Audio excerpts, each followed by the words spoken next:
Testing 1, 2, 3. Welcome to the Bob the Canadian English live lesson, where we're going to talk about body part idioms. It's kind of a funny title, but I think you'll understand what I'm talking about once I get started. If things are working well, we'll start in about 30 seconds. I have lots of tea with honey here, so that I can, hopefully you didn't hear all that, so that my voice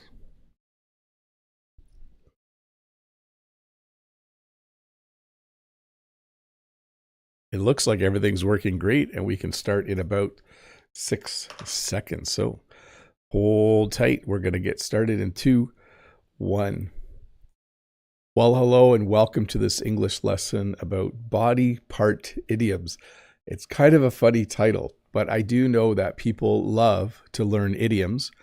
Idioms in English, of course, are little phrases we use that sometimes have a different meaning than the words that we actually have in them. So if I was to give you one example, I would say that when people talk to me, I'm all ears. That basically means that I am willing and wanting to listen to them. So I have just over 30 idioms, and they will all have a body part in them: the eye, the shoulder, feet, legs. And it sounds stranger than it actually is. But once again, welcome to this English lesson about idioms, where we'll be specifically focusing on idioms that have, one of the parts of your body in it: a hand, an ear, your feet, hair, elbows, and all those. So once again, welcome to this English lesson. Well, hey, I know this is a little off schedule. Normally, I don't do an English lesson on a Monday morning. As many of you know, I lost my voice last Thursday going into Friday, so I couldn't really do an English lesson then. But I thought, you know what? I'm feeling better. My voice still sounds a little bit gravelly, but I'm feeling way better. So why don't I just do an English lesson this morning? And then I will edit this and release it in a couple of days as well. So if you don't know what's going on, I have spring break right now. So I am enjoying a little bit of time off work. And because of that, I thought I would do a little English lesson here at home. Just going to give someone a timeout over here. Put user in 10-minute timeout. Satya, please don't spam the chat. It's never enjoyable when people do that. But hey, let me see here. Some familiar people, even though it's a different time of day. I see Hafiez. I see Judith. Judith was quite excited to see a live stream for today. Justina, Ismail, Freddie Wolf. I'm not expecting all of the regulars to come out. Some people might actually be at work right now, but there will be, of course, the ability to watch this again later. Should we get started? Should we get started on this English lesson about body part idioms? Please remember, if you have a question, use the form that's linked in the chat to ask it.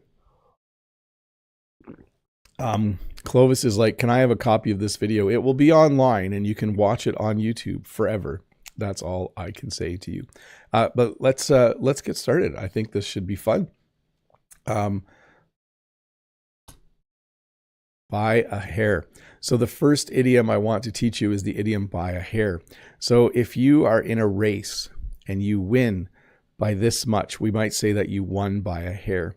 If you're playing a game like tennis, and if the ball is out, you might say that it's out by a hair. So as you know, a hair is very, very thin. So sometimes we use this idiom to describe a situation where something, it's just out. The ball was just out. It was out by a hair. Or we would say, he drove his race car just a little bit faster than the other guy, and he won by a hair. So whenever you're measuring a really, really small distance, we might use the English idiom by a hair, because hairs, I don't know, I can't pull one out to show you, but they are very, very, very thin. Play it by ear. When you play something by ear, it means you don't use a plan. You kind of look at what's happening and you decide what to do in the moment. So sometimes I have a plan. Most times I have a plan for my classes, but sometimes maybe there's maybe half the students are missing. And then I just play it by ear and I invent something to do with the students who are left. Maybe you're working on a project at work and you have a plan, but maybe some materials or parts didn't show up. And then you just have to play it by ear and you have to figure out what to do. So when you play something by ear, it means that you kind of come up with a plan in the moment.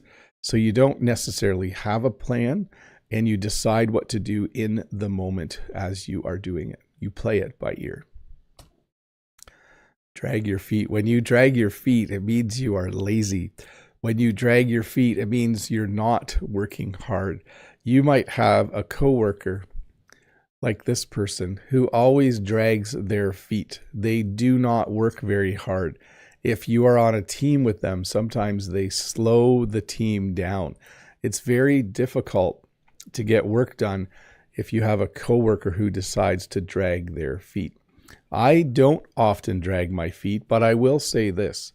When I'm sick, I will drag my feet at work. So I won't work as quickly as I normally work, and I will drag my feet a little bit. But some people will do it intentionally. They'll drag their feet, and it can be a little bit frustrating. So to drag your feet means to not work very hard. It means to be a little bit lazy. Give someone a hand. Now you can give someone a hand. You can lend someone a hand. You can basically use your hands to help them do something. It looks like this guy needed to move his couch, so it looks like that lady is going to give him a hand. You can't move a couch by yourself very easily. It's a little bit tricky. So sometimes you need someone to give you a hand or to lend you a hand. This is probably one of the nicest things you can do in life. Sometimes people are moving and they might say, hey, does anyone have time to help me move? And you can say, oh, I can give you a hand or I can lend you a hand. So when you help someone, we use the idiom to give someone a hand. It just simply means to help them do something. All ears. When you're all ears, it means you are listening and you are paying attention to that person. This girl is talking to this group of people and they are all ears. So they are all listening. You can see how the idiom has the word ear in it. If I say to you, I'm all ears, it means I'm listening to you. I probably won't interrupt you. I am respecting what you're saying and trying to understand what you are saying. So sometimes a student will come to me and say, I have a question. And I might say, okay, I'm all ears. And I will not be distracted. I will focus on what the student is saying so that I can help them as best as I can. So when you say I'm all ears, it means you're listening and you're paying attention. It's a nice thing to do as well. To bite your tongue. So your tongue, of course, is in your mouth. And sometimes when you're eating, you do bite your tongue. It's not a nice feeling. But when we use the phrase bite your tongue, we mean to try and not say anything. So sometimes something might happen where you want to say something, but you know it would be bad. So you bite your tongue. You try not to say it. You don't actually bite your tongue, but you might have a boss who isn't a very good boss. And whenever they announce something new that you know won't work, it's a bad idea, you might have to bite your tongue because you don't want to say out loud that the boss is making a bad decision. So you will bite your tongue. When you bite your tongue, it means you try not to talk. It's usually a good thing to do in certain situations. Cold feet. So when you have cold feet, it means you initially said you were going to do something, but you've changed your mind. You change your mind. That's another idiom, by the way. So if, let's say I said to you, I'm going to do a live stream every day this week. And then later today I say, no, I changed my mind. You could say I had cold feet. Usually it means you're a little bit afraid or you're nervous about something. We often use this if two people, if you think they're going to get married and then one person decides not to, you could say, oh, he got cold feet or she got cold feet. So it means you initially agreed to something, but then for some reason later you changed your mind. The cold shoulder. So this is a little bit different. When you give someone the cold shoulder, it means you intentionally ignore them or you intentionally leave them out. Okay. So let's say at work, there's someone who no one really likes working with. So when you are planning something, you might give them the cold shoulder. You don't tell them about the thing you are planning. It's not a nice thing to do. I'm trying to think of another example. Let's say you play on a team and you guys, in the last game, you were really mean to the other team. When you go to play again, that team might give you the cold shoulder. They might not be very happy to see you. So it can mean to leave someone out or to intentionally ignore someone or a group of people, to give them the cold shoulder. Have an eye for. When you have an eye for something, it means you're good at it, and it's usually a visual thing. So I'm an okay editor, but some people really have an eye for editing. They really know how to put a video together so that it's interesting to watch. I always use this example. Jen really has an eye for putting flowers together in a bouquet. Some people have an eye for decorating a room. This lady is picking out colors using a color swatch. She probably has an eye for interior design. She's probably really, really good at putting different colors together so they look really, really good. So when you have an eye for something, it means you're really good at something visual. Like you could say, he really has an eye for photography. He's really, really good at it. Pain in the neck. So this is your neck, of course. When you say someone is a pain in the neck, it means that they are annoying. We have another phrase that instead of the word neck has the word for butt. Oh, actually you could say pain in the butt, but you can also say pain in the ass. But this simply is used to refer to someone who is annoying. Sometimes children could be a pain in the neck. So it looks like this lady is on the phone and this child is just yelling at her or doing something annoying. We would say that that child is a pain in the neck. It's not a very nice or kind thing to say, but when you, certainly in a situation like this, I would say that girl is being a pain in the neck to probably her mom or her sister. I can't tell actually. But yeah, sometimes I'm a pain in the neck. When someone owes me money, I will phone them a lot and I will become a pain in the neck. I will annoy them on purpose so that they pay me. I will become a pain in the neck. Hey, let's look at some questions. Let's see. Mode says, yeah, it's a nice surprise for us, but I'm a little worried it might be too soon for Bob to use his voice for an hour. I think I'm going to be good. The bonus this week, Mode, is that I don't teach. So I don't have to go to school today. So I'm looking forward to just speaking quietly, not straining my voice, finishing this off, and then I'm kind of done my YouTube work for a couple of days as well. Let's see here. From Judith. Hi, Bob. I hope your throat is better. It's mostly better, but I do have to be careful. I don't want to strain my voice. Is there any idiom with throat voice? Thank you. You can say you have a frog in your throat. You can kind of hear in my voice right now, it sounds a little different than normal. I have a bit of a frog in my throat. When you have a frog in your throat, it means that you're a little bit sick, and when you talk, it doesn't quite sound like you. It usually means you're starting to get a sore throat. I'm going to skip any questions that are not on topic. Let's see here. Yeah, I'm going to skip those and we'll get back to the lesson. I don't actually mind if this lesson is shorter than normal because, as Mode said, I'm not sure I should be talking for a full hour. So I will pause for a moment and have a sip of tea.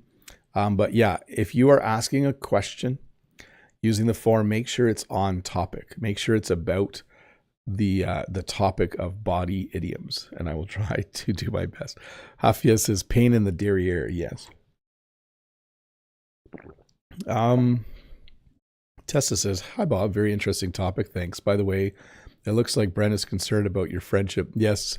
Brent texted me the other day and he said, I'm going to mention in my video that you might be annoyed with me. Is that okay? And I'm like, sure, go ahead.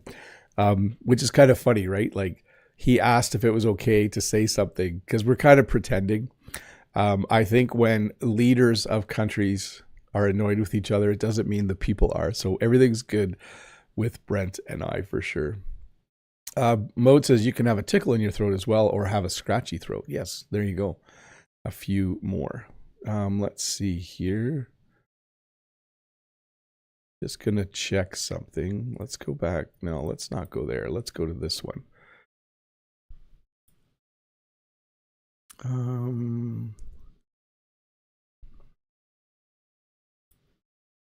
Yeah, we'll leave it at that. Okay. Let's get back to the lesson. Let's just keep moving along. I think that's the best thing we could do. Oh, Brent says, I'm listening. Late concert last night. No school today. Yes, I'm on spring break now, but Brent, I think, had his earlier.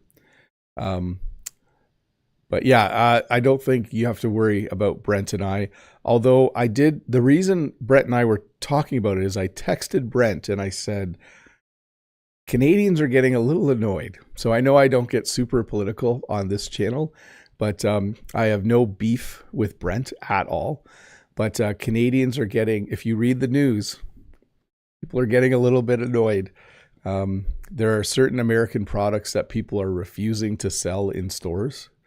So hopefully things get smoothed out. This is the strongest political statement I'll ever make. A certain leader in the US is being a pain in the neck. Let's just put it there. Mode says, I think if Brent voted for Trump, then you have every reason to be annoyed with him, but I know full well he didn't. But you never know. In fact, how people vote is kind of, sometimes it's good to not know how someone voted. Oh, we're getting political. We should get back to the lesson. Here we go.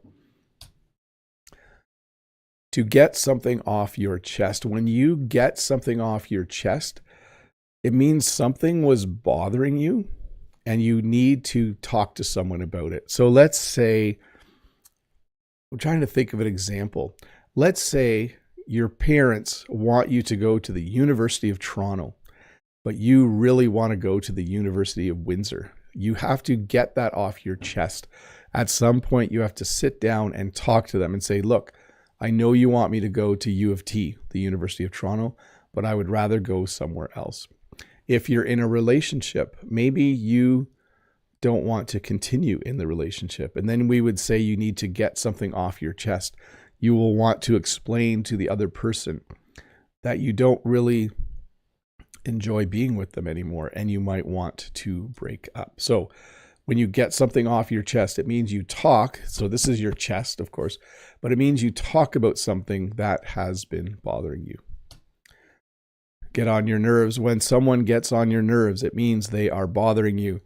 It looks like in this situation, the guy has been talking too much and he's starting to get on her nerves. She is starting to become annoyed with him. Usually we use the phrase get on someone's nerves to talk about a repeated action. If I'm trying to work and if another teacher keeps talking to me and I'm on my computer trying to get work done, I might say the teacher started to get on my nerves. So it's a little different than being a pain in the neck. It's a little more like just light annoyance, but certainly in this picture, he is starting to get on this lady's nerves.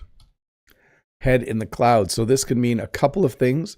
One of the things head in the clouds means is that you aren't thinking about what's actually happening. You're just dreaming or daydreaming about stuff.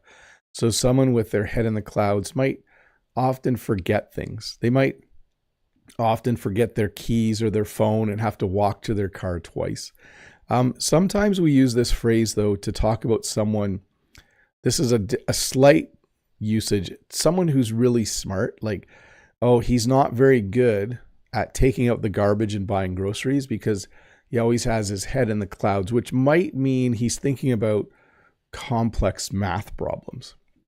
This is body idioms, and I'm really using my hands today. Cost an arm. There's a mistake here, so it shouldn't be the word "and" up there. I'll have to fix that in the edit. But cost an arm and a leg. When something costs an arm and a leg, it means it's really, really expensive. In North America, as the US and Canada start to put tariffs on each other's products, things are going to start to cost an arm and a leg. In fact, this isn't related to the tariffs, but in the United States right now, in some places, eggs cost an arm and a leg. They cost a lot more than they used to. So when you say that something costs an arm and a leg, it definitely means it's very, very expensive. Gas right now is really expensive. It costs an arm and a leg to fill your van up. Oh, this is another mistake. What is wrong with Bob? This should be off the top of my head. Off. O-F-F. I will fix this in the edit. Was that 2 mistakes in a row? Yes. That's what I get for trying to do this at 6:30 in the morning. This should be off the top of my head. So when you think of something off the top of your head, it means you just thought of it. If you're talking to someone and they say, hey, we should go to Toronto and see a show. Is there anything you want to see? You could say, just off the top of my head, I think there's a play that is closing in a week. We should go see it now. Or you're having an idea in the moment. You're thinking of something and it's just off the top of your head. So in that moment, you think of something.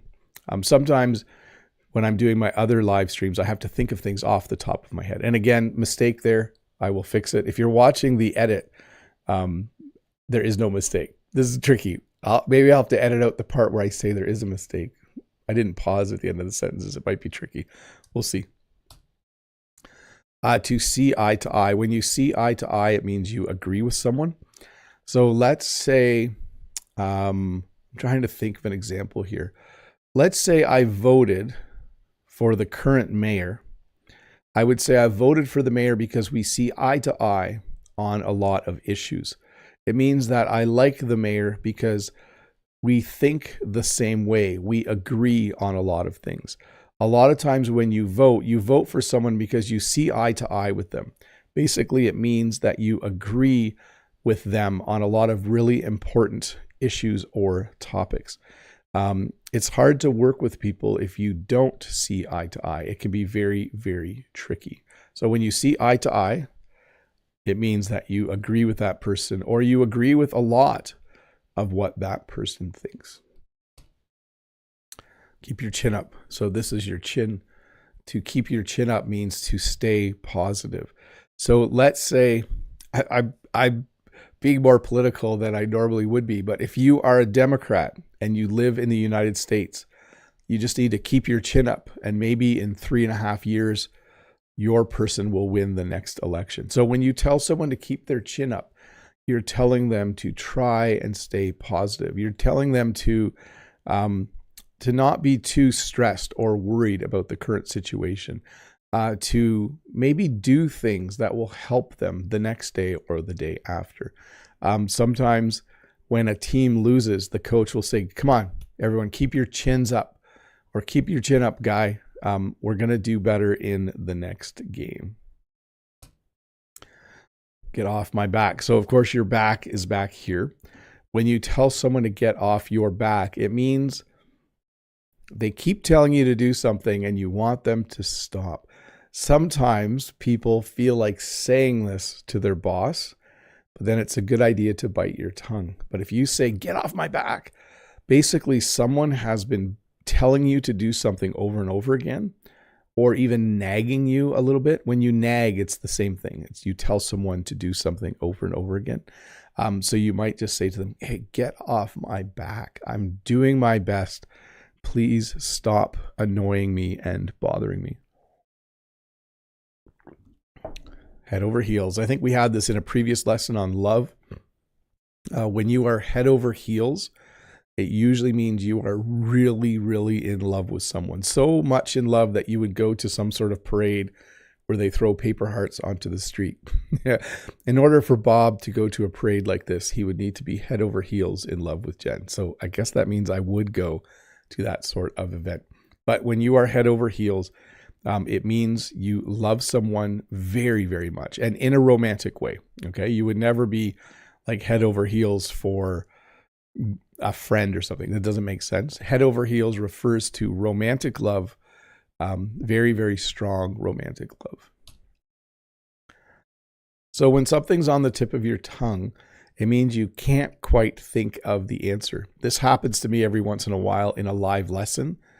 I'll be like, oh, I can't quite think of the word. And then in the chat, people usually find the answer for me or bring the answer forward. It's really, really nice when that happens. But when something is on the tip of your tongue, how would I say this? It means you know the answer, but you can't think of it. This probably happens a lot to you when you're speaking English. The word is just, it's on the tip of your tongue. You know what word you want to use, but you just can't think of it. You might even be able to picture the word, like let's say you're trying to think of the word for fox. You can picture a fox in your mind, and the word is just on the tip of your tongue, but you can't quite think of it. To pick someone's brain. When you pick someone's brain, it means you ask them for some feedback or for some ideas. So let's say I wanted to start a new business. I might actually go to my brother and say, hey, can I pick your brain for a bit? I'm thinking of selling watermelons at the road. What do you think? And then my brother might give me some ideas. So when you pick someone's brain, it means you have ideas, but you want someone else to kind of tell you if it's a good idea or give you some suggestions. Another example would be when Brent and I meet during the summer. Often we will pick each other's brains. Like Brent might ask me a question about how I use my camera. And I might ask Brent about, well, how did that lesson go when you did this? So we might try to get ideas from each other and to help each other. Stick your neck out. So here's a graph, and the graph is going down. When you stick your neck out, it means you take a risk. You do something that is risky. So if this is a guy planning to buy stocks, he's planning to invest in the stock market, he would be sticking his neck out if he bought that stock. Maybe because it's low, it might go up again. But when you do something risky, we use that phrase, to stick your neck out. And of course, this is your neck. It has to relate probably to something with turkeys or birds that are going to be processed. I can't think of a better word. But when you stick your neck out, it means you do something risky. Like pulling teeth. So these are your teeth. Sometimes you go to the dentist and the dentist has to take out a tooth that is bad and it hurts. But in English, we use this phrase to describe trying to get someone or even a pet to do something they don't want to.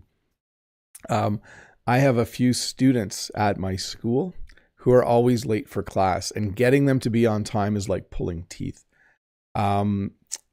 This dog doesn't want to go for a walk, and so the owner is pulling it, but it's like pulling teeth. So if there's someone who you want that person to do something and they are stubborn and won't do it, trying to convince them to do it, we would say is like pulling teeth. It's never enjoyable when you're in that situation. Sometimes when kids are little, getting them to brush their teeth at night is like pulling teeth. It's kind of funny. It has the word teeth in it as well. A sweet tooth. So if you have a sweet tooth, it means you love eating sweet food. You probably like candies and you like chocolate and you like, I'm trying to think of other stuff that is sweet. You probably like soda. You probably just like everything that has lots of sugar in it. You probably like donuts with lots of chocolate icing on the top. So when you have a sweet tooth, it means you enjoy really, really sweet food. You love it. You are a sweet tooth. Oh, that's not where I was going to go. I was going to click here. Here we go. This is from Zeravan. Every day I speak English with AI. It's told me your English is very good, but you make small mistakes. It's nice. AI is handy, isn't it? It will help you and give you corrections. Very cool. Let me have a sip of tea here. And let me turn on members only chat. We might not have as many members here as we normally do, but I do like to do members only chat in the middle of the lesson. So if you are a member, you are free. I'm working on my second cup of tea here. Jen was worried that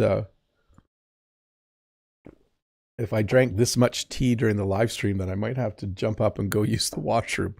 But so far, so good. From Gregory, to plan by ear could mean to plan off the cuff. Yes.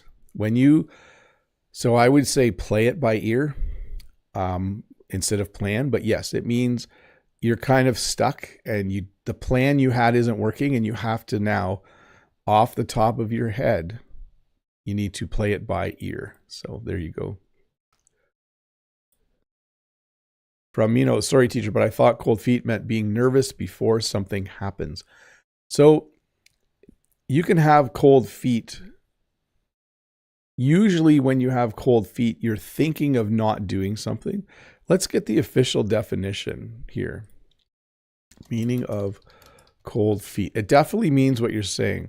It says a loss of courage or confidence and to have uncertainty and fear. Yeah, see, I think I always almost use it in the past tense. Like, why did he not buy the car? He got cold feet. So that means he didn't do it. Why did they not get married? She got cold feet. But I guess you could argue that when you have cold feet, you haven't quite decided to not do that thing yet. So maybe my explanation is more for using the past tense with it. From Mikhailo. Hello, dear teacher Bob. No questions, but just say hi and wish you a marvelous week and no more sore throat. By the way, this name I will use further. So I will recognize you going forward. Good to know. From Yelzarni. Hello, teacher Bob. Is there an idiom for being nervous talking in front of people, like in a presentation? If there is, I'd like to know. Thank you for being awesome. So the closest thing I can think of, and this doesn't have to do with a body part, but you might be shaking in your boots. So boots are, it's footwear you wear when it's wet and rainy outside. So you might be shaking in your boots, like you're so nervous and you're so afraid that you're shaking in your boots. You could say, like, I don't know, I use this one in different ways. Let me see here. Yeah, you could say you have butterflies in your stomach, although that can have two meanings, kind of. Like if you're going on a date with someone you love, you might have butterflies in your stomach. Like you're excited and nervous. But when you're going to speak in front of people, you might have butterflies in your stomach, which means you just don't feel very good. That's a tricky one. Okay, let's look at members. I think we got one down here. Freddie says, Bob, can I use the expression to keep my head cold for garder la tête froide? That's a word-for-word translation. That might be totally wrong. Thank you. So we have the phrase in English, keep a cool head, or I hope cooler heads prevail. I know that sounds really complex, but that's how we use it. And it means people who aren't angry. If you have a cool, we don't really say cool head, but yeah, but we do tell people to cool it when they're really, really angry sometimes. Mode says, is it still snowing at your place, or did you just use an old photo for the thumbnail? It's an old photo, yeah. I just stuck that together yesterday. You'll notice I'm not even wearing the same shirt, I don't think. Hafia says, on edge for being nervous or in a cold sweat. Yes, that would work. Minos, for those who disagree that music teaches us, the song Whenever, Wherever by Shakira contains the phrase, play it by ear or head over heels on it. Oh, cool. Whenever, wherever. Now I'm going to be singing that for the rest of the day, I think. That's just the way it's going to go. You see here, I think we're just going to finish the lesson off, everybody. I know it's a Monday, so members aren't necessarily here in huge attendance. So let's do that. I think that would be best for my throat as well. I will keep an eye out for members' questions. And if they pop up, I will try and stop and answer them. Ready? Yes, here we go. That's not the slide button. Elbow room. When you fly first class or business class, you have lots of elbow room. There's lots of room between you and the person beside you. So this is your elbow. So there's lots of room for your elbows. We often use this phrase in the negative though. We say, oh, I was on the train and there wasn't very much elbow room. It was really crowded on the subway. I didn't have any elbow room. But certainly someday, if I'm ever able to afford it and fly business class or first class, I would be excited because there would be lots of elbow room. I would be very comfortable. I wouldn't have my shoulder against the person beside me. By the way, I went to a Raptors game a few months ago, and the person beside me was big. Let's just say that. And I had no elbow room. I couldn't put my arm on the armrest because the person beside me was quite, to put it nicely, quite large. Yes. Eye-catching. So when something is eye-catching, it means that it is beautiful. Sometimes when you go to a museum and you see paintings, they're eye-catching. Like you see the colors and how they're put together. Sometimes when you see a bouquet of flowers, it's eye-catching. You really enjoy the flowers that are in that bouquet. By the way, that is not Jen's bouquet, but we do grow all those types of flowers. So yes, when something is eye-catching, it means it is beautiful and you enjoy looking at it. So we have keep an eye out and keep an eye on. When you keep an eye out, it means you're watching for something to happen. I would imagine this person is waiting to get picked up by someone. So they're going to keep an eye out for that person. When I order something from Amazon, I keep an eye out for the Amazon truck. I'm waiting for the Amazon truck to arrive. So when you keep an eye out for something, it means you're expecting something to happen and you're waiting for it to happen. When you keep an eye on someone or something, it means you're watching it. When I boil the kettle, I might keep an eye on the kettle so I see when it's done boiling or when it starts boiling. When you watch children, you will keep an eye on the children because you don't want them to leave the house or run away or whatever kids do when they're that little. If you go to the park and you take your dog off the leash and let your dog run free, you will want to keep an eye on your dog. So you can keep an eye out for someone if they are picking you up. And if you are watching kids or if you have a pet, you might keep an eye on them so that you know what they're doing at all times.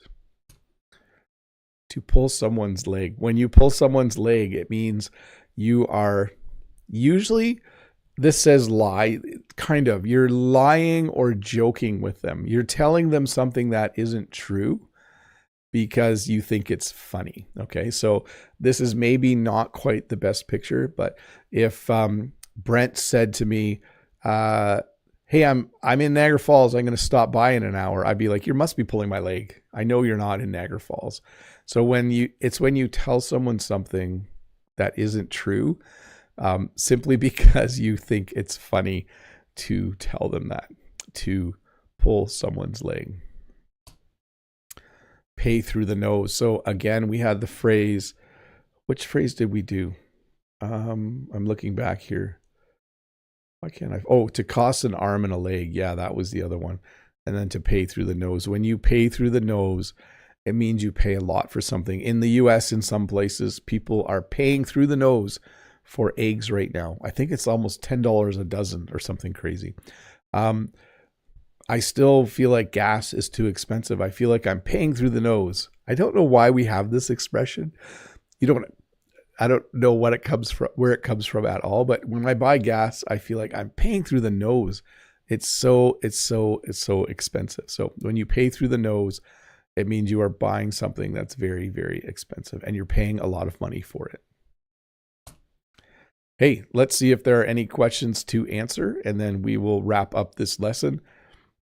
Brent says, I'll give fair warning if I'm ever in the area. Sounds good. Brent, are eggs expensive where you are, or is that just in certain areas? Freddie says, Bob, do you have the expression coûter la peau? No, which is quite similar to an arm and a leg, but it means it's very expensive. No, we have, yeah, no, I'm trying to think of we don't really have one like that. No, that's my official answer. Okay, from the question form, we have Bashir saying, hello, Teacher Bob, just want to say hi from Algeria. Thank you very much. Hi to you as well. From Unsel, hi, you are the apple of our eye. Oh, thank you. Your creative content is always very up to date and useful. It's a pleasure to follow you. Thanks a lot for your hard work. Bye. You are welcome, Unsel, and thank you for your kind words and for those compliments. That is very, very nice. Okay, a few things before I go. Number one, this video will be edited down and will come out in a shorter version on Wednesday. Okay, I am not planning to release a new video next week. I'm just kind of changing it up for spring break. So there will be this edited version Wednesday, and there will be a live lesson Friday again. I'm looking forward to that. So thank you for watching. Do look for that Wednesday shorter lesson. It's always a good idea to rewatch or re-listen to something so that it sticks in your mind. In the chat, Minos Mill says, Teacher Bob, what does it mean they're at each other's throats? It means they're fighting. That's a good one, by the way. You know, they got divorced because they were always at each other's throats. It means they were just always fighting, and it wasn't like arguing, fighting. Mode says, do you use the phrase from under someone's nose? Yes. You could say that someone stole my wallet when I was walking through the crowd right from under my nose. Or at market, once someone stole a bouquet of flowers right from under our noses. Like we didn't even see it happen. We were right there. Brent says, yeah, eggs are crazy expensive here. I think the bird flu scare did that. Yeah, I think that's really what it's from, the bird flu. Oh, I see, through the nose. I'm not going to read Hafiez's chat. It's a little descriptive, but I understand. How can we use this is from Celia. How can we use the expression eye-catching? It's just for things we can use to describe places. I would say a place, like if I went to the Grand Canyon, I would say it's breathtaking. If I saw a beautiful painting, I would say it's eye-catching. Or if someone was wearing a really nice shirt with lots of colors, I might say, oh, it's really eye-catching. So I would say for places, you know, breathtaking would probably be a breathtaking view from the top of the mountain or something like that. That's what I would say there. I think we're done, everybody. I think this is good. So again, this lesson will come out a shorter version on Wednesday. Look for that, and please do watch it. Even watch it twice if you can. There will be a live lesson again on Friday, of course. Not sure of the topic yet. I was thinking of doing imaginary animals. I don't know if there are enough of them, like unicorns and centaurs. I don't even know if I know how to pronounce them all. We'll see. But anyways, thanks for watching. If you do know someone who is learning English, please tell them about my channel. Please share this video with them or the edited version that is coming out in a couple days. But anyways, I'm now going to stop talking for the rest of the day and protect my voice. So thanks for watching, and I'll see you Friday. Should be fun.